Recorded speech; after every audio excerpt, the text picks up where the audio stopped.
Time to get back to Banterra Center, Saluki Nation. We look forward to seeing you on Tuesday night at Banterra Center, along with the coach Ronnie Watson. I am Luke Martin, your Saluki radio crew, breaking down the matchup with North Dakota State. Coach, before we get to the Bison here on Tuesday night, it was a tremendous effort by SIU. I know what the standards are. You know what the expectations are around here. It's not just giving a good effort.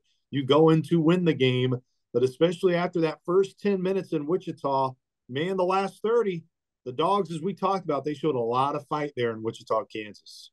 They sure did, and the word is fight. And how do you define that?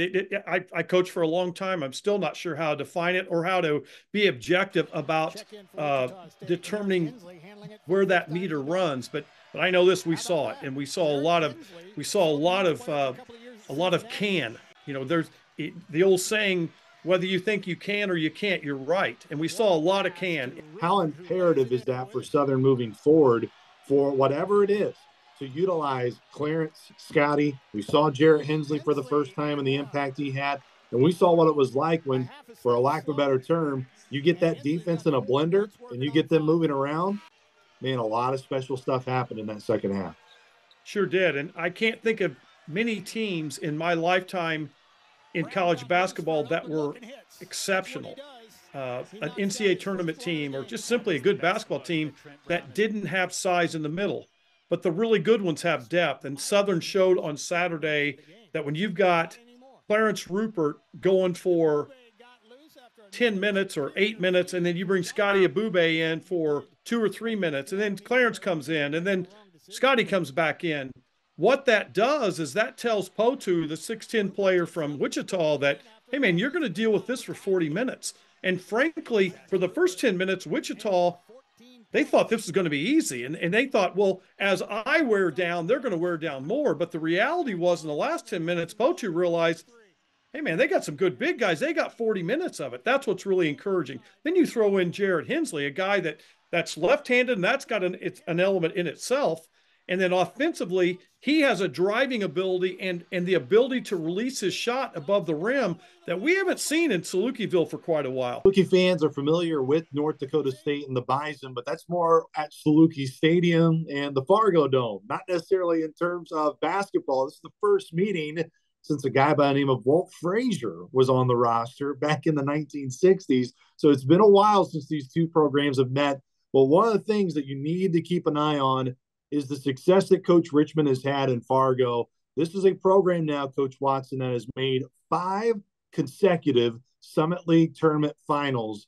They improve as the year goes on, and Coach Richmond does it with a lot of homegrown talent, guys who come in as freshmen, mold and build. Right now they're on the young side, but this is a team and a program under Coach Richmond's direction that's only been going up in an upward trajectory.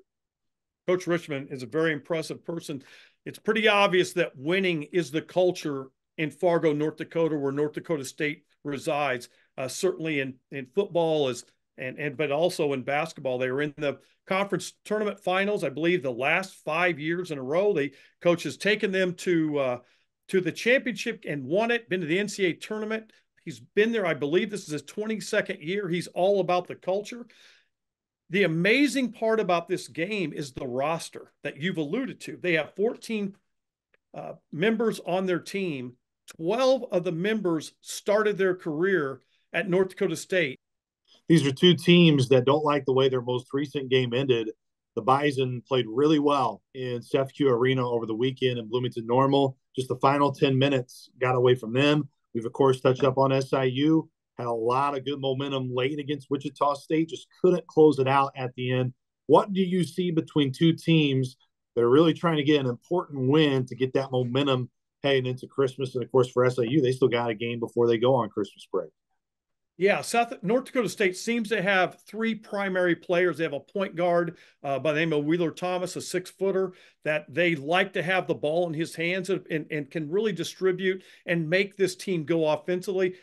What appears to be their real go-to guy is a 6'5" Bowden Sunkberg that is an outstanding, what Coach describes as a two-way player, good defender, but can score in different ways. And then they have a 6'10" player in Andrew Morgan. that was very good against Illinois State. They've been very well tested. They've got good wins, certainly in North Dakota and on the road. And this is a team that's very capable. No question about it. It's going to be a fun one. Be sure to join us at Banterra Center Tuesday night, 7 o'clock tip. Our radio coverage across the Saluki Radio Network will begin at 6 o'clock. For the coach, Ronnie Watson, I am Luke Martin. We will talk to you Tuesday night from Banterra. Go Dogs.